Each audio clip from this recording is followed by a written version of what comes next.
Good morning सभी को, good morning. Welcome to GN classes. आज करंट अफेयर करने वाले हैं 10 मार्च 2024। आज तारीख है 10 मार्च 2024। तो आज का करंट अफेयर स्टार्ट करते हैं इस क्वेश्चन के साथ। यहां पे आपको बहुत चीज मिलने वाला है ना। करंट अफेयर 10 क्वेश्चन कराई जाएगी, बाइलैंग्वेज होगा, उसके अलावे स्टैटिक्स का भी ध्यान रखा जाएगा और कोई भी चीजों को बहुत डिटेल्स में आपको बताया जाता है, पूरा के पूरा बेसिक से। और स्टैटिक्स जीके का भी पार्ट्स यहाँ पे दिया जाता है। चलिए तो आज का क्वेश्चन स्टार्ट करते हैं। राष्ट्रपति द्रौपदी मुर्मू ने सुधा मूर्ति, नाम याद रखिएगा, सुधा मूर्ति को किस सदन के लिए नॉमिनेट किया है? तो सदन में नॉमिनेट 12 लोगों को किया जाता है, ये राज्यसभा के लिए। किसके लिए? राज्यसभा के लिए। तो इसका राइट आंसर हो गया कि राष्ट्रपति द्वारा 12 लोगों को नॉमिनेट किया जाता है राष्ट्रपति द्वारा। यहां पे सुधा मूर्ति को भी नॉमिनेट किया गया राज्यसभा में। ठीक है, चलिए इसके बारे में डिटेल्स देखते हैं। इन्फोसिस के को फाउंडर नारायण मूर्ति की पत्नी सुधा मूर्ति, ये इन्फोसिस के को फाउंडर नारायण मूर्ति के पत्नी सुधा मूर्ति हैं। राष्ट्रपति द्रौपदी मुर्मू ने राज्यसभा के लिए इन्हें नॉमिनेट किया है, यानी मनोनीत किया है। नॉमिनेट का मतलब क्या? मनोनीत किया है। आइए, सुधा मूर्ति इन्फोसिस फाउंडेशन के अध्यक्ष होने के साथ साथ एक टीचर और राइटर भी है। तो एक शिक्षक भी है और ये एक राइटर भी है। और देखिए इसके बारे में कहते हैं, इसका जन्म 19 अगस्त 1950 के शिवांग कर्नाटक में हुआ था। यानी शिवांग जो जगह है वो कहाँ है बच्चे? तो वो कर्नाटक में है। 2006 में पद्मश्री और 2023 में पद्म विभूषण भी इन्हें दिया गया था। इन्फोसिस कंपनी की स्थापना क्या अति होता है? ये सब पद्म श्री, पद्म विभूषण सब पदक है ना, सारा चीज है। पद्म विभूषण सब पदक है। ठीक है, जैसे भारत रत्न कैसा है उस प्रकार से है ये। इन्फोसिस कंपनी की स्थापना 1981 में। देखिए ये लाइन आपको नोट करना है, नोटबुक में ये लाइन नोट करना है कि इन्फोसिस कंपनी की स्थापना कब हुई? तो इन्फोसिस कंपनी की स्थापना 1981 में किया गया। कब किया गया? 1981 में। इन्फोसिस कंपनी का जो हेडक्वार्टर है वो बेंगलुरु कर्नाटक में है। ठीक है ना, याद रखेंगे कि कर्नाटक में है। आगे देखिए, राज्यसभा के बारे में जानिए। भारतीय संविधान के अनुच्छेद 80 में राज्यसभा का गठन है। अब कल ही बताया गया था कि 79 में संसद का है और 81 में आपको लोकसभा के गठन के बारे में मिलेगा। तो राज्यसभा का गठन 80 के अकॉर्डिंग किया जाता है। राज्यसभा के सदस्यों की अधिकतम संख्या 250 है, लेकिन वर्तमान में 245 पर इलेक्शन होता है, जिसमें से 233 पर इनडायरेक्ट मेथड द्वारा इलेक्शन होता है और 12 लोगों को राष्ट्रपति मनोनीत करती है। यानी टोटल हो गया इस प्रकार से 245। अभी वर्तमान में 245 सीटों पर इलेक्शन किया जाता है। इसमें 12 सदस्यों को राष्ट्रपति द्वारा सहित किस किस क्षेत्र में मनोनीत किया जाता है? तो बच्चे खेल नहीं याद रखिएगा। ठीक है, कितना बार ये क्वेश्चन आ चुका है कि राष्ट्रपति खेल के क्षेत्र में भी मनोनीत करते हैं, तो ये गलत है ना। खेल नहीं, वो साहित्य के क्षेत्र में, विज्ञान के क्षेत्र में, कला के क्षेत्र में और समाज सेवा के क्षेत्र से मनोनीत किया जाता है। यहाँ पे कहीं भी खेल नहीं आया। अगर सचिन तेंदुलकर जो राज्यसभा में मनोनीत हुए थे तो उसके पीछे का कारण था वो कला के क्षेत्र से, कला के फील्ड के द्वारा वो गए थे। राज्यसभा में एसटी और एससी के लिए सीट आरक्षण नहीं होते हैं, जबकि लोकसभा में एसटी और एससी के लिए सीटों की आरक्षण की व्यवस्था किया गया। तो यहाँ याद रखिएगा, ये राजाओं की सभा, ये आम जनता की सभा नहीं है। अर्थात एसटी और एससी यानी ओबीसी किसी के लिए सीट का आरक्षण की बात यहाँ पे नहीं किया गया है।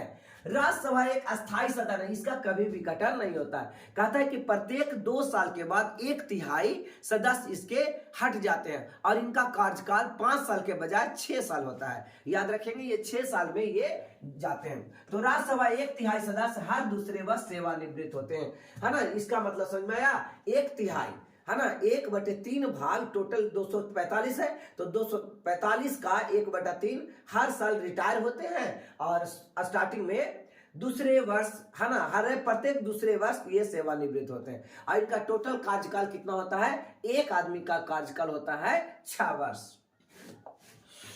आज का ये क्वेश्चन नंबर 2 है प्यारे साथियों। कहता है नेशनल क्रिएटर्स अवार्ड 2024, बहुत बहुत इंपॉर्टेंट है। नेशनल क्रिएटर्स अवार्ड 2024 में cultural ambassador of the year का अवार्ड किसे दिया गया है? ऑप्शंस है मैथिली ठाकुर, पीयूष पुरोहित, अरिदमन और अंकित बयानपुरिया। तो इसका राइट आंसर मैथिली ठाकुर जी, है ना, ये लेडी है मैथिली ठाकुर। आप इसके बारे में डिटेल्स देखिए। ये Narendra Modi national creators award कार्यक्रम का आयोजन भारत मंडपम, ये याद रखोगे, G20 का यहीं पे मीटिंग हुआ था। राष्ट्राध्यक्ष, सभी देशों के राष्ट्राध्यक्षों की मीटिंग G20 का यही भारत मंडपम में हुआ था। बहुत अच्छा सजाया गया था, है ना। और बहुत बार ये भी क्वेश्चन बन सकता है कि भारत मंडपम कहाँ है? तो बताएंगे न्यू दिल्ली में है, ठीक है ना। तो न्यू दिल्ली में कहता है यह अवार्ड प्रधानमंत्री नरेंद्र मोदी के द्वारा प्रदान किए गए युवाओं और उनकी क्रिएटिविटी को सम्मान देने के लिए यह अवार्ड पहली बार प्रदान किया गया है। कहता है नेशनल क्रिएटर्स अवार्ड 20 कैटेगरीज में दिए जाते हैं। कितने कैटेगरीज में? तो 20 कैटेगरीज में दिए जाते हैं। Cultural ambassador of the year का अवार्ड लोक गायिका मैथिली ठाकुर को दिया गया। ये है मैथिली ठाकुर जी, ठीक है ना। तो इन्हें ही दिया गया था।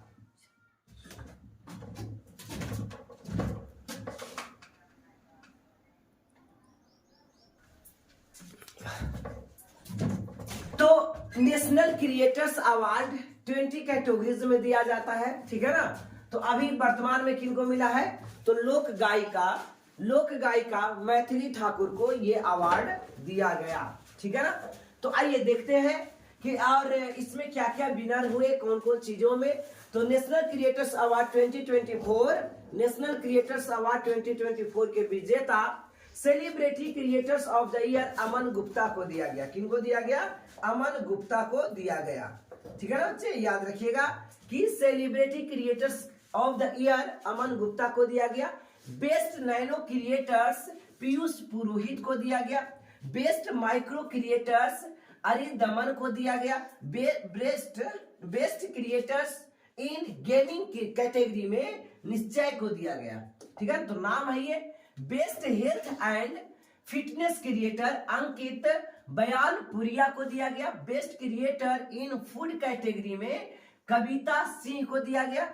मोस्ट क्रिएटिव क्रिएटर पुरुष में आरजे रौनक को दिया गया, ठीक है ना। मोस्ट क्रिएटिव क्रिएटर महिला में श्रद्धा को दिया गया। और heritage fashion icon Janvi Singh को दिया गया। कहता है best creator in educational category में नमन देशमुख को मिला। किन्हें मिला? नमन देशमुख को। इसके अलावा heritage fashion icon Janvi Singh को दिया गया। स्वच्छता एम्बेसडर मल्हार कंबाले को दिया गया। बेस्ट क्रिएटर इन टैग कैटेगरी में गौरव चौधरी को मिला। फेवरेट ट्रैवल क्रिएटर्स कामिनी जानी को मिला। इसके अलावा best international creator Drew Hicks को मिला। Cultural ambassador of the year Maithili Thakur को दिया गया। Best creator of social change Jaya Kishore को मिला। यह भी क्वेश्चन आपको बहुत इंपॉर्टेंट है, यह भी आ सकता है। Best favourite green champion Pandit Pandey को और disruptor of year Ranveer Allahbadia को दिया गया। इसके अलावा best storyteller Kritika Govindasamy को दिया गया। Most impactful agri creator Lakshman Dawas को दिया गया। इसके अलावा न्यू इंडिया चैंपियन अवार्ड्स अभी और न्यू को दिया गया, ठीक है ना। तो आज का ये क्वेश्चन अभी इसमें जितने ज्यादा लिखवाया 2 ही इंपॉर्टेंट है, एक जया किशोर और दूसरा मैथिली ठाकुर, ठीक है। ये दोनों याद रखिएगा। आज का ये क्वेश्चन नंबर 3 कहता है केंद्र सरकार के द्वारा इंडिया एआई आर्टिफिशियल इंटेलिजेंस, है ना, मिशन के लिए, इंडिया एआई मिशन के लिए बहुत इंपॉर्टेंट है। यहां से अब क्वेश्चन बहुत निकल कर सामने आएगा कि है ना, तकनीक बुद्धिमत्ता या कृत्रिम बुद्धिमत्ता, आर्टिफिशियल इंटेलिजेंस यानी एआई को क्या कहा जाता है? कृत्रिम बुद्धिमत्ता, यानी मानव निर्मित द्वारा ये बुद्धि बनाया गया। पहले तो कंप्यूटर हुआ करता था, अब ये जो उसमें लोड रहेगा वही चीज बताएगा, लेकिन ये लोड भी नहीं रहेगा यानी अपलोडेड नहीं रहेगा, उसको भी ये बताने में सक्षम होता है। ठीक है ना। तो आज जैसे मैं एक टीचर पढ़ा रहा हूं, ऐसे कुछ दिन में एआई पढ़ाएंगे। ठीक है ना। तो ठीक वो अपना दिमाग से सारा काम करेंगे, इसमें कोई कंप्यूटर आदमी का दिमाग नहीं, आदमी से बेहतर दिमाग उसको रहेगा। ठीक है। तो इंडिया एआई मिशन के लिए कितना बजट प्रदान किया है? तो इसको आपको याद रखना है। सॉरी, ऑप्शन देख लीजिए, 15,372 करोड़ रुपया, 14,372 करोड़ रुपया, 13,372 करोड़ रुपया या 10,372 करोड़ रुपया। तो इसका राइट आंसर हो जाएगा 10,372 करोड़ रुपया। यानी इंडिया एआई मिशन के लिए, इंडिया आर्टिफिशियल इंटेलिजेंस मिशन के लिए 10,372 करोड़ रुपया का बजट तैयार किया है। कैबिनेट ने 10,372 करोड़ रुपया की बजट के साथ इंडिया एआई मिशन को मंजूरी दी है। एआई पारिस्थितिकी तंत्र की गति प्रदान करने के लिए पूरे देश में भारत एआई नवाचार केंद्र स्थापित किया जाएगा। नवाचार मतलब होता है नई नई चीजों को विकसित करना। ठीक है। कहता है इससे देश में कम्युनिकेटिंग क्षमता को बड़े पैमाने पर बढ़ाया जा सकता है। यानी कि कम्युनिकेटिंग मतलब एक दूसरे को मिलाने की क्षमता को, यानी संचार की क्षमता को बड़े पैमाने पर मिलाया जा सकता है। इस मिशन के तहत 2/3 शहरों को डेटाबेस, डेटा और एआई लैब्स बनाए जाएंगे। तो याद रखिएगा, डेटाबेस बनाया जाएगा और आर्टिफिशियल लेबोरेटरी भी बनाया जाएगा। आर्टिफिशियल इंटेलिजेंस क्या है इसके बारे में देखिए। इस प्रकार से ये आदमी होगा रोबोट, लेकिन ये रोबोट है ना फिट वाला नहीं रहता है, ये रोबोट अपना दिमाग से ये काम करेगा। ठीक है। तो आर्टिफिशियल इंटेलिजेंस क्या है? आर्टिफिशियल इंटेलिजेंस कंप्यूटर द्वारा नियंत्रित रोबोट है। किसके द्वारा? कंप्यूटर द्वारा नियंत्रित रोबोट है, या फिर मनुष्य की तरह इंटेलिजेंस तरीके से सोचने वाला सॉफ्टवेयर बनाने का एक तरीका है। यानी मनुष्य के जैसा ही सोचेगा ये। जैसे हम लोग नया नया चीजें सोचते जाते हैं, तो ये भी जो रोबोट हो गए आर्टिफिशियल इंटेलिजेंस के अकॉर्डिंग, तो ये भी अपना मन से ये भी सोचेगा। ठीक है। पहला एआई सेफ्टी समिट, ठीक है, यूनाइटेड किंगडम में आयोजित किया गया था, इसलिए कि इसके हो जाने से बहुत सी नौकरियां खत्म हो जाएगी। तो ये पहला यूनाइटेड किंगडम में इसके सेफ्टी के लिए किया गया था कि ज्यादा से ज्यादा इसको नहीं किया जाए। ठीक है ना। केंद्र सरकार ने एआई आधारित अनुवादित ऐप लॉन्च किया है। अनुवादित मतलब यहाँ पे ट्रांसफॉर्म करने की बात होगी। ठीक है ना। और इंपॉर्टेंट करंट अफेयर देखिए, भारत का पहला artificial intelligence AI school Kerala में खोला गया है। बताइए, वहां पे स्कूल ही खोल दिया, वहां पे टीचर एक भी नहीं होंगे, केरल में एक भी टीचर नहीं होंगे। ठीक है ना। सारे चीज यहाँ रोबोट काम करेगा, यानी रोबोटिक सिस्टम द्वारा सब चीज काम होगा। तो ये पहला एआई स्कूल कहाँ खोला गया? तो केरल में खोला गया। याद रखेंगे। दुनिया की पहली रोबोट सीईओ बनी, है ना, मिक्का। बहुत बार एग्जाम में क्वेश्चन आ चुका है ये मिक्का, है ना। बताइए, सीईओ पूरा कंपनी को संभालने के लिए एक रोबोट है, आदमी नहीं, एक रोबोट है जो पूरा कंपनी संभाले। ये सबको ऑर्डर देगा कि क्या क्या ऑर्डर कैसे कैसे देना है। ठीक है ना। आगे का प्रोसीजर क्या होगा? कहता है गूगल द्वारा गूगल बोर्ड नामक आर्टिफिशियल इंटेलिजेंस, है ना, ये चैटबॉट लॉन्च किया गया है। अब ये चैटबॉट ऐसा चैटबॉट है कि यदि आप गूगल सर्च करते हो तो कुछ लिखोगे कि न्यूटन्स फर्स्ट लॉ, तो न्यूटन का फर्स्ट लॉ तो जरूर आएगा, लेकिन उसके साथ बहुत सा चीजें थ्योरी साथ में आ जाएगी, है ना। एक के बाद एक खुलते जाएगा। लेकिन यहाँ पे आप कहोगे न्यूटन्स फर्स्ट लॉ 30 वर्ड में, तो 30 वर्ड में लिखेगा, है ना। ये आज आईएएस की तैयारी के लिए सबसे सुपर है, लेकिन इसका इतना महंगा है कि आम आदमी इसको परचेज नहीं कर सकता। ठीक है ना। इसका साइट बहुत महंगा है। तो भारत की पहली एआई न्यूज एंकर लीसा है, यानी कि टीवी पर जो एंकर करने वाले होते हैं ना, समाचार देने वाले, है ना। तो भारत में पहला समाचार देने वाले एक लेडीज बनाया गया है, यानी ये भी कृत्रिम बुद्धिमत्ता के अनुसार एक रोबोटिक है, और जिसका नाम क्या दिया गया? लीसा दिया गया है। तो अभी तक क्या आप 3 नाम सुनिएगा। तो एक चैटबॉट बनाया गया गूगल के द्वारा, ठीक है ना। विश्व में, भारत में पहला एक स्कूल खोला गया एआई आर्टिफिशियल इंटेलिजेंस पर रहेगा आधारित, और ये केरल में है। ठीक है ना। इसके अलावा अभी वर्तमान में लिसा एंकर बनी है भारत में, ठीक है ना, पहली एंकर।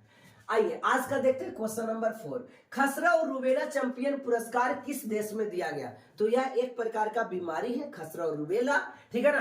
तो आपके पास ऑप्शंस है अमेरिका, जापान, भारत, ऑस्ट्रेलिया। तो इसका राइट आंसर हो जाएगा भारत, यानी भारत को खसरा और रूबेला के चैंपियन पुरस्कार प्रदान किया गया है। आइए इसके बारे में डिटेल्स देखते हैं। अमेरिका में दी माजिल्स एंड रूबेला पार्टनरशिप द्वारा आयोजित समारोह में भारत के measles and rubella champion award से सम्मानित किया गया। किसको? भारत को, ठीक है ना। भारत को यह पुरस्कार किसके लिए मिला? खसरा और रूबेला के रोगों को रोकथाम के प्रयासों के लिए दिया गया। यहाँ पे खसरा और रूबेला को अब खत्म करने की बात हो रही है, ठीक है ना, तो उसके लिए रोकथाम के लिए प्राइज दिया गया है। यूएसए में भारत के उप राजदूत श्री प्रिया रंगनाथन, है ना, रंगानाथन ने यह पुरस्कार प्राप्त किया, ठीक है ना। तो ये इस प्रकार से रंगानाथन को यह प्राइज दिया गया। खसरा एक अत्यधिक संक्रामक रोग है, यानी यह एक, है ना, डिजीज है। कैसा डिजीज है? तो कैंटागुयस डिजीज है, संक्रामक, एक लोग से दूसरे लोगों में ये हो सकता है। खसरा मोरबी वायरस है। मोरबी वायरस का मतलब एक लोगों से दूसरे लोगों में मोबिलाइज्ड करते रहता है, यानी कि एक जगह से दूसरे जगह जाया रहता है। ये वायरस के कारण होता है। खसरा किसके कारण होता है? तो ये वायरस के कारण होता है, ठीक है ना। शरीर पर लाल धब्बे, इस प्रकार से देखिए, इस बच्चे को लाल लाल यहाँ पे धब्बे नजर आ रहा है। तो शरीर पर लाल धब्बे, खांसी, नाक बहना और आंखों में सूजन आदि इसका लक्षण शामिल हो सकता है। तो इसका सिम्टम्स याद रखेंगे बच्चे। सिम्टम्स मतलब होता है कि इसका क्या लक्षण है। तो इसका सिम्टम्स जो है वो लाल लाल धब्बे होंगे, उस बच्चे को खांसी होगी, नाक बहेगा यानी सर्दी होगी और आंखों में सूजन होगा, इसका आम लक्षण है। कहता है रूबेला खसरा के ही एक प्रकार है ना। रूबेला को जर्मन खसरा भी कहा जाता है। एक बार ये क्वेश्चन आ चुका है एग्जाम में कि जर्मन खसरा किस बीमारी को कहते हैं? तो जर्मन खसरा रूबेला को कहते हैं। हाल ही में भूटान ने रूबेला को समाप्त किया। तो ये क्वेश्चन कुछ दिन पहले ये बना था कि भूटान ने रूबेला को पूर्ण रूप से समाप्त कर दिया। श्रीलंका ने भी रूबेला को समाप्त कर चुका है। WHO ने केप वर्डे को मलेरिया मुक्त देश घोषित किया है। ये केप वर्डे एक देश है, ठीक है ना। केप वर्डे क्या है? एक देश है जिसको मलेरिया मुक्त, यानी अब यहाँ पे कोई भी किसी को मलेरिया नहीं होगा। कहता है NIMHANS एक संस्था है, WHO द्वारा 2024 में नेल्सन मंडेला पुरस्कार दिया गया। किस संस्था को? तो इस संस्था को WHO द्वारा एक नेल्सन मंडेला पुरस्कार दिया गया। कालाजार मुक्त पहला देश बांग्लादेश बना है, यानी यहाँ पे किसी को कालाजार नहीं होती, ठीक है ना। तो आप ये सब वायरस वाले और जितने वायरस से होने वाले रोग हैं उसको याद कर लो, और जितने बैक्टीरिया से होने वाले रोग हैं उसको याद कर लो, ठीक है। तो देखिए आज का क्वेश्चन नंबर 5 कहता भारत में पहली ड्राइवरलेस, यानी ड्राइवर नहीं होगा, ड्राइवरलेस यानी उस ट्रेन को चलाने में, मेट्रो को चलाने में ड्राइवर नहीं होता। ड्राइवरलेस मेट्रो ट्रेन की शुरुआत कहां होगी? यानी यहाँ पे कोई भी ड्राइवर नहीं होगा, लोको पायलट की जरूरत नहीं होगी। तो ऑप्शंस है नई दिल्ली, चेन्नई, कोलकाता, बेंगलुरु। तो इसका आंसर हो गया बेंगलुरु, यानी बेंगलुरु में पर पहला बार यानी फर्स्ट बार बेंगलुरु में ड्राइवरलेस मेट्रो चलाई जाएगी, है ना। तो ये सब नौकरियां ही खा रही है। अब मेट्रो ड्राइवरलेस हो जाएगा तो नौकरी गया ना। कहता है Bengaluru Bharat metro rail corporation limited द्वारा भारत की पहली ड्राइवरलेस मेट्रो ट्रेन की शुरुआत किया गया है। इस ड्राइवरलेस मेट्रो लाइन को येलो लाइन कहा जाएगा। क्या कहा जाएगा? येलो लाइन, पीली लाइन कहा जाएगा। ये ड्राइवरलेस ट्रेन रहेगी, ठीक है ना। इस पर कोई भी ड्राइवर नहीं होंगे। तो एक स्पेशल ट्रैक पर इसे भेजा जाएगा। कहता आरवी रोड और बोम्बा सांद्रा को जोड़ने वाली 18.8 किलोमीटर लंबी लाइन पर भारत की पहली ड्राइवरलेस मेट्रो ट्रेन चलेगी। पटरियों की निगरानी के लिए एआई तकनीकी का उपयोग किया जाएगा। बताइए, है ना। यहाँ पे पटरियों को भी निगरानी के लिए जो पटरी होती है, रेल होता है पटरी, ठीक है। अब ये कहाँ क्या फॉल्ट है, नहीं फॉल्ट है, तो इसको भी चेक करने के लिए एआई तकनीक यानी आर्टिफिशियल इंटेलिजेंस का उपयोग किया जाएगा।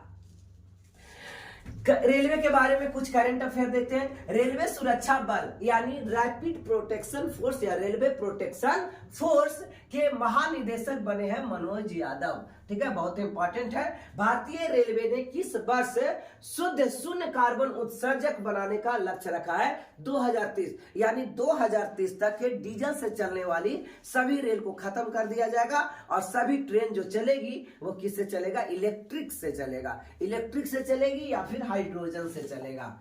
कहता है एशिया की पहली हाइड्रोजन ट्रेन किस देश में लॉन्च की गई है? तो चीन में। तो अभी स्टार्ट तो चीन द्वारा कर दिया गया है कि ये हाइड्रोजन से चलाएगा, ना तो डीजल लगाएगा ना इलेक्ट्रिसिटी, सिर्फ हाइड्रोजन से चलाएगा। तो ये पहला एशिया की पहली हाइड्रोजन ट्रेन है ना, किसके द्वारा बनाया गया? तो चीन के द्वारा बनाया गया। तो देश की पहली अंडर वाटर, कुछ दिन पहले कल या परसों तरसों हुगली नदी में पढ़ाया, हुगली नदी में, ठीक है ना, देश की पहली अंडर वाटर मेट्रो ट्रेन चलाई जाती है। मेट्रो के बारे में आप जानते हो, या तो जमीन के नीचे चलता है या फिर जमीन के बहुत ऊपर चलता है, बीच में डिस्टर्बेंस को वो नहीं मानता, क्योंकि मेट्रो ट्रेन बहुत ही फास्ट चलती है।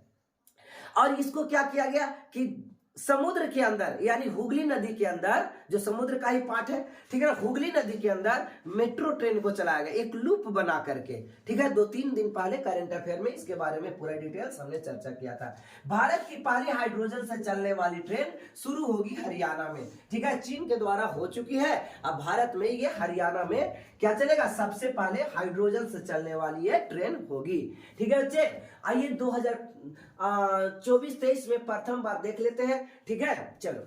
भारत का पहला गर्ल्स सैनिक स्कूल की शुरुआत मथुरा उत्तर प्रदेश में। पहले सैनिकों के लिए गर्ल्स स्कूल नहीं होता था, अब गर्ल्स स्कूल सैनिकों के लिए होगी और ये मथुरा उत्तर प्रदेश में। देश का पहला डार्क स्काई पार्क पेंच टाइगर रिजर्व, जो पेंच जो है ये 2 राज्यों में है, एक मध्य प्रदेश और महाराष्ट्र में, लेकिन ये मध्य प्रदेश वाला पार्ट में नहीं, महाराष्ट्र पार्ट वाला में है। ठीक है, अनाथ बच्चों के लिए योजना बनाने वाला पहला राज्य हिमाचल प्रदेश। जो लावारिस बच्चे होते हैं, अनाथ बच्चे होते हैं, उन पर योजना बनाने वाला पहला जो राज्य बना वो हिमाचल प्रदेश बना। देश का पहला AICT बनेगा लखनऊ। आर्टिफिशियल सिटीज कौन बनाएगा? आर्टिफिशियल इंटेलिजेंस सिटी बनेगा लखनऊ उत्तर प्रदेश की। तो ये क्वेश्चन उत्तर प्रदेश में लखनऊ बनेगा AICT, ये भी बहुत दिन पहले पढ़ा चुका हूं। ऑर्डर ऑफ द अब्दुल अजीज अल सैद पुरस्कार 2016 सऊदी अरब को दिया गया। अमीर अमानुल्लाह खान पुरस्कार 2016 अफगानिस्तान को दिया गया। सिबोल शांति पुरस्कार 2018 दक्षिण कोरिया को। ग्रैंड कॉलर पुरस्कार 2018 फिलिस्तीन को दिया गया है। ठीक है ना, चलिए आज का ये क्वेश्चन नंबर 6 देखते हैं। भारत में फार्मूला 1 ईंधन का उत्पादन कौन करेगा? रिलायंस के द्वारा किया जाएगा, इंडियन ऑयल के द्वारा, NTPC के द्वारा या HAL के द्वारा? तो इसका राइट आंसर होगा इंडियन ऑयल के द्वारा किया जाएगा। क्या? फार्मूला 1 ईंधन किसके द्वारा लॉन्च किया जाएगा? तो ये इंडियन ऑयल के द्वारा लॉन्च किया जाएगा। भारत के शीर्ष तेल कंपनी जिसको नवरत्न या महारत्न का दर्जा मिला है ना, तो याद रखोगे नवरत्न या महारत्न। ठीक है, भारत के शीर्ष तेल company Indian oil corporation limited यानी IOC, Indian oil corporation limited IOC 3 महीने में फार्मूला 1 रेसिंग कार के लिए ईंधन का निर्माण करेगी और ईंधन का उत्पादन उड़ीसा के पारादीप रिफाइनरी में किया जाएगा। तो आपको ये भी लाइन लिखना है कॉपी में जरूर कि पारादीप रिफाइनरी कहाँ है? तो उड़ीसा में है। पारादीप रिफाइनरी कहाँ है? उड़ीसा में। आपको ये 90% तो पहले के पढ़ाए जाने वाला ही था। ठीक है, 10% ही मैं याद करवाने का काम कर रहा हूं। अगर आप डेली के डेली करंट अफेयर देखोगे तो आपको नोट्स बनाने की उतना ज्यादा दिक्कत नहीं होगी, है ना। कुछ पॉइंट को लिखिए, ये भी मैं पहले करवा चुका हूं कि पारादीप उड़ीसा में है। कहता IOC Indian oil corporation limited ने हाल ही में स्ट्रॉन्ग पेट्रोल का अनावरण किया था। ठीक है ना, ये उच्च प्रदर्शन करने वाला पहला ईंधन था। स्ट्रॉन्ग पेट्रोल का उपयोग मोटरसाइकिल रोड रेसिंग में किया जाता है। मोटरसाइकिल में जो रेसिंग होता है ना, देखते हो ना, बाइक स्पीड में चलाया जाता है, सब कौन जीतेगा उसमें। तो स्ट्रॉन्ग पेट्रोल यानी कि बहुत पावरफुल पेट्रोल का इस्तेमाल रेसिंग कार में या रेसिंग बाइक में किया जाता है। इंडियन ऑयल कॉर्पोरेशन के बारे में जानिए। इसके तो आपको एकदम लिख ही लेना बहुत जरूरी है, ठीक है ना। सारी लाइन आपको नोट्स कॉपी में होना चाहिए। क्या ये वाला बात, ठीक है, कि Indian oil corporation limited, that means IOC के बारे में। इसकी स्थापना कब हुई, बहुत ज्यादा इंपॉर्टेंट है, 30 जून 1959 को हुआ। 30 जून 1959 को हुआ। इसका मुख्यालय न्यू दिल्ली में है। इसके अध्यक्ष कौन है, श्रीकांत माधव वैद्य। श्रीकांत माधव वैद्य। भारत सरकार के पेट्रोलियम और प्राकृतिक गैस मंत्रालय जो हरदीप सिंह पुरी है, कौन है, भारत सरकार में हरदीप सिंह पुरी को बनाया गया है पेट्रोलियम और प्राकृतिक गैस मंत्री, ठीक है। स्वामित्व के एक भारतीय बहुराष्ट्रीय तेल और गैस कंपनी है, यानी कि ये हर प्रकार की तेल और गैस कंपनी ये बनाती है, ठीक है ना। तो ये प्राइवेट कंपनी है। आज का ये क्वेश्चन नंबर 7, 10वीं भारत दक्षिण कोरिया संयुक्त आयोग JCM में भारत की ओर से किसने हिस्सा लिया। आपके पास ऑप्शंस है, राजनाथ सिंह, है ना। राजनाथ सिंह कौन मंत्री है, रक्षा मंत्री। अश्विनी वैष्णव ये कौन मंत्री है, रेल मंत्री। निर्मला सीतारमण वित्त मंत्री। एस जयशंकर विदेश मंत्री। तो एस जयशंकर को बनाया गया। एस जयशंकर पार्टिसिपेट किए थे, भाग लिए थे किसमें, भारत और दक्षिण कोरिया की संयुक्त आयोग की बैठक में। चलिए आइए देखते हैं। ये है एस जयशंकर, भारत के विदेश मंत्री, ठीक है ना, एक्सटर्नल मिनिस्ट्री, ठीक है, कौन है, विदेश मंत्री। एस जयशंकर ने 10वीं भारत दक्षिण कोरिया की राजधानी कहाँ है, सियोल। तो दक्षिण कोरिया संयुक्त आयोग की बैठक में भाग लिया। इस बैठक के दौरान भारत और दक्षिण कोरिया के बीच सेमीकंडक्टर और ग्रीन हाइड्रोजन को लेकर चर्चा हुई। जो आज का सबसे ज्यादा किसी चीज का अगर डिमांड है तो सेमीकंडक्टर का और ग्रीन हाइड्रोजन का। देखिए अब ट्रेन भी चलाई जा रही है, डीजल ये सब पर बिल्कुल डिमांड कमेगा और सारा शिफ्ट हो रहा है कहाँ पे, अब ये हाइड्रोजन में, ठीक है ना। देख रहे हो धीरे धीरे मिट्टी तेल बिल्कुल खत्म हो गया, ठीक है। दक्षिण कोरिया के बारे में जानिए। अवार्ड साउथ कोरिया कहता है कि यह पूर्वी एशिया में स्थित है, ठीक है ना। जापान के ये उत्तर में दक्षिण कोरिया, इसके उत्तर में कौन सा है, उत्तर कोरिया, ठीक है। तो यह पूर्वी एशिया में स्थित एक देश है जिसकी राजधानी सियोल है। यहाँ के प्रधानमंत्री हान डक सू है और राष्ट्रपति बहुत इंपॉर्टेंट है बच्चे, तो इसके राष्ट्रपति याद रखिएगा युंग सुक योल। और यहाँ की मुद्रा वॉन है। ये आप नोट करेंगे, बार बार एक ही चीज जब आ रही है तो आप शॉर्टली नोट करेंगे, जिससे क्या है आपको याद करेंगे, ठीक है ना, समझने में बहुत आसान पड़ेगा। आइए अंतरराष्ट्रीय करंट अफेयर देखते हैं। थॉमस सुल्क्यूम ये जो हंगरी के नए राष्ट्रपति बने, अभी कुछ दिन पहले कल ही पढ़ाया हूं, ठीक है। दुबई में world first jet suit race का आयोजन किया गया, ठीक है, यानी जेट शूट रेस का आयोजन। घाना की राजधानी अकरा की संसद LGBTQ विरोधी विधेयक पारित किया गया है। और पेरू में डेंगू स्वास्थ्य आपातकाल की घोषणा की है। पेरू की राजधानी का है लिमा। ये दक्षिण अमेरिका का ये देश है पेरू। तो यहाँ पे डेंगू स्वास्थ्य आपातकाल, यानी अब लोगों को डेंगू से मुक्त करने का बहुत, क्योंकि वहां बीमारी बहुत ज्यादा फैल रहा है डेंगू को लेकर के। आज का ये क्वेश्चन नंबर 8 होगा बच्चे। साहित्य अकादमी पुरस्कार द्वारा विश्व के सबसे बड़े साहित्योत्सव का आयोजन कहाँ किया गया है। ऑप्शंस है चेन्नई, नई दिल्ली, बेंगलुरु या फिर मुंबई। तो इसका राइट आंसर हो जाएगा दिल्ली, न्यू दिल्ली, ठीक है। तो भारत के राष्ट्रीय साहित्य अकादमी के 70 वर्ष पूरे हो गए, है ना। राष्ट्रीय साहित्य अकादमी के 70 वर्ष पूरे हो गए। इस उपलक्ष्य पर अकादमी द्वारा साहित्योत्सव इस बार विश्व के सबसे बड़े साहित्यिक उत्सव के रूप में मनाया जा रहा है, ठीक है ना। प्रसिद्ध उर्दू लेखक और गीतकार गुलजार व्याख्यान देंगे, यानी ये गुलजार, बहुत आपने गाना सुना होगा गुलजार का, ठीक है। तो ये व्याख्यान देंगे, यानी यहाँ भाषण करेंगे। साहित्योत्सव 11 से 16 मार्च 2024 तक आयोजित किया जाएगा दिल्ली में, ठीक है। भारत के राष्ट्रीय साहित्य अकादमी भारत की भाषाओं में साहित्य को बढ़ावा देने के लिए समर्पित एक संगठन है। ठीक है ना। साहित्य अकादमी की स्थापना कब हुई थी? 1954 में। ये आप नोट करेंगे, है ना, अपने बुक में लिख लेंगे कि साहित्य अकादमी का स्थापना 12 मार्च 1954 में किया गया। कब किया गया? 12 मार्च 1954 में। अब इसके बारे में जानिए, साहित्य अकादमी पुरस्कार या साहित्य अकादमी के बारे में। इसका कार्यालय दिल्ली में है। कहाँ है? दिल्ली में रविंद्र भवन में स्थित है। दिल्ली के रविंद्र भवन में। वर्तमान में इसके अध्यक्ष कौन है? माधव कौशिक। माधव कौशिक वर्तमान में इसके अध्यक्ष हैं।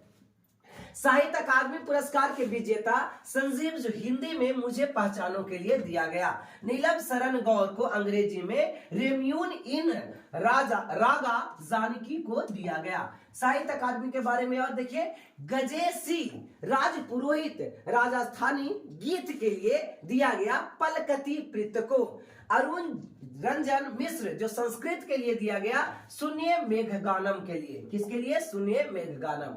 आज का ये क्वेश्चन नंबर 9। अंतरराष्ट्रीय सौर संगठन में शामिल होने वाले 57वां देश कौन बना है? ठीक है, यानी अंतरराष्ट्रीय सौर संगठन, इसका मुख्यालय भारत में है। याद रखोगे, अधिकतर चीजों का मुख्यालय आपको जनेवा मिलेगा, यूएसए में मिलेगा, लेकिन इसका मुख्यालय भारत के गुड़गांव में है, गुरुग्राम में। कहां पे है? गुरुग्राम में। याद रखेंगे, गुरुग्राम में है। ठीक है ना। किसका? आईओसी का मुख्यालय इंटरनेशनल सोलर ऑर्गेनाइजेशन यानी आईएसओ का मुख्यालय कहां पे है? गुरुग्राम में। तो 57वां देश कौन बना है? तो इसका राइट आंसर हो जाएगा पनामा।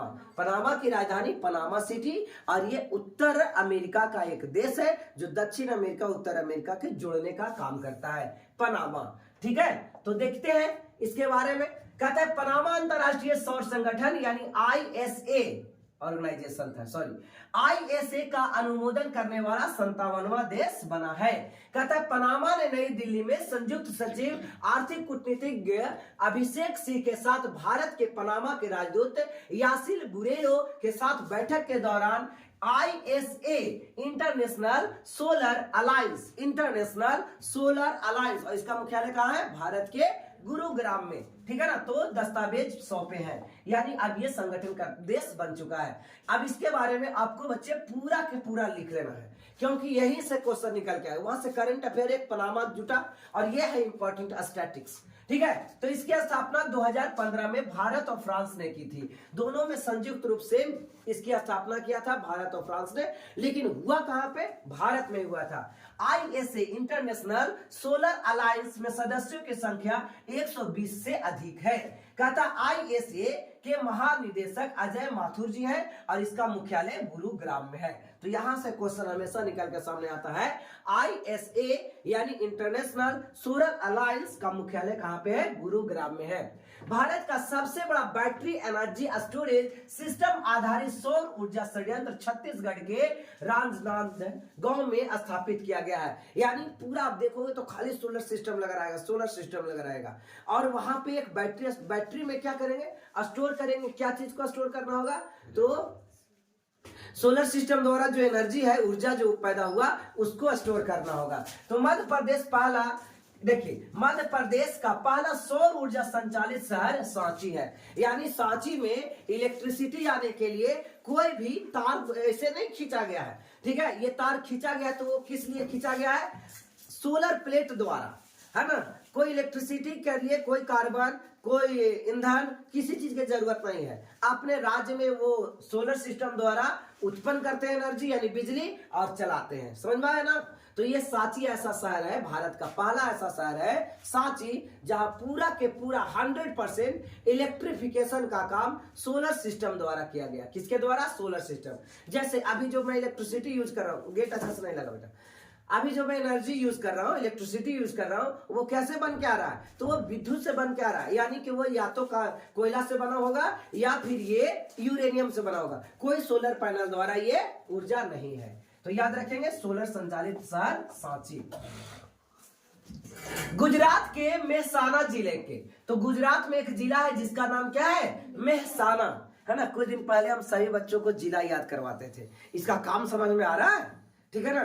पूरा के पूरा काम है। स्टार्टिंग में आप 7, 6 में जितना ज्यादा पढ़ाई कीजिए, आगे के क्लास में उतने आसान पड़ेगा, और नहीं तो जब बड़े हो जाओगे तो आपको इतना याद करने की समय ही नहीं मिलेगा। आप 24 घंटा ही पढ़ोगे तो भी समय नहीं मिल पाएगा। इसलिए वही बच्चे सक्सेसफुल होते हैं जो पहले से बहुत मेहनत करके पढ़ाई किए होते हैं, ठीक है ना। तो गुजरात के मेहसाना जिले मोढेरा गांव में भारत का पहला सौर ऊर्जा संचालित गांव घोषित किया।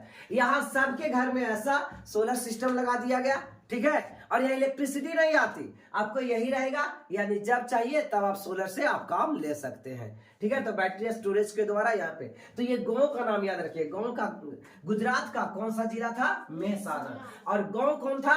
मोढेरा गांव, है ना। बहुत बहुत इंपॉर्टेंट है ये मोढेरा। आज से ये कितना साल यही क्वेश्चन रिपीट होगा ये पता नहीं। जब हमारे गांव, सबके गांव एक दिन सोलर से हो जाएगा, सोलर पैनल हो जाएगा, तो भी याद कर रहा हूं कि हमारा गांव पहला बार नहीं है, पहला बार कौन सा है? मोढेरा गांव है, ठीक है ना। गुजरात के मेहसाना जिले के मोढेरा गांव। चलिए, सौर ऊर्जा पर 100% चलने वाला भारत का पहला केंद्र शासित देश, राज्य जो बना केंद्र शासित प्रदेश, वो दीव है। दमन और दीव है ना, तो वो दीव है। यहाँ पे 100% सोलर से सारा चीज काम होता है। कहता आज का ये लास्ट क्वेश्चन है 10। सी डिफेंसर्स 2024 अभ्यास का आयोजन भारत के किस देश के तटरक्षक बल के साथ किया गया? डिफेंडर्स मतलब होता है बच्चे कि बचाने वाला, डिफेंडर्स मतलब बचाने वाला। तो सी डिफेंडर्स यानी कि समुद्र के द्वारा बचाने का एक सैन्य अभ्यास किया जा रहा है, युद्धाभ्यास किया जा रहा है। तो ये किसके किसके साथ हो रहा है? तो अमेरिका, जापान, इंडोनेशिया, मालदीव। तो इसका राइट आंसर हो जाएगा अमेरिका के द्वारा। किसके द्वारा? अमेरिका के द्वारा, ठीक है। तो भारतीय तटरक्षक और अमेरिकी तटरक्षक बल के बीच ब्लेयर्स में, यानी पोर्ट ब्लेयर। अब पोर्ट ब्लेयर कहां है? तो अंडमान निकोबार की राजधानी पोर्ट ब्लेयर में संयुक्त अभ्यास सी डिफेंडर्स 2024 का आयोजन किया गया। किसका? सी डिफेंडर्स। अब आपको एक लाइन यहां याद रखना है कि सी डिफेंडर युद्धाभ्यास किसके किसके साथ होता है? तो हमेशा एक ही देश होगा, ठीक है ना, जो भारत और यूएसए होगा, अमेरिका होगा, भारत और यूएसए। यह संयुक्त अभ्यास 9 से 10 मार्च 2024 को आयोजित किया जाएगा, यानी 9 से 10, आज लास्ट होगा इसका 9-10 को। इस दौरान समुद्री डकैतों और चुनौतीपूर्ण खतरे से निपटाने के लिए यह अभ्यास किया जाए। किस प्रकार से हम बचाव करें? डिफेंडर्स का मतलब होता है बचाव। किससे? समुद्र में जो भी हानियां हैं, जैसे समुद्री लुटेरे हैं, तो वो सबसे बचाव कैसे करेंगे, ठीक है। तो इसका भारतीय तटरक्षक बल, ये सारी लाइन आपको लिखना होगा, ये वाला लाइन यहां से लेके आगे, कि इंडियन कोस्ट गार्ड के बारे में, ICG, Indian coast guard, ICG. तो इसका हेडक्वार्टर्स कहां है? तो इसका हेडक्वार्टर्स न्यू दिल्ली में है। इसकी स्थापना अगस्त 1978 में किया गया। तो इसका स्थापना कब किया गया? आईसीजी का, इंडियन कोस्ट गार्ड की स्थापना 1978 में किया गया। और इसका मुख्यालय कहां है? तो इसका मुख्यालय न्यू दिल्ली में है। और भी इसके बारे में देखिए, तो इसके महानिदेशक राकेश पाल है। भारतीय तटरक्षक दिवस 1 फरवरी, देखिए VVI यही है, भारतीय तटरक्षक दिवस 1 फरवरी को मनाया जाता है। रक्षा मंत्रालय के अधीन ये होता है। अभी भारत के रक्षा मंत्री कौन है? राजनाथ सिंह है, ठीक है। तो आज बस इतना ही, ठीक है ना। That's all, thanks.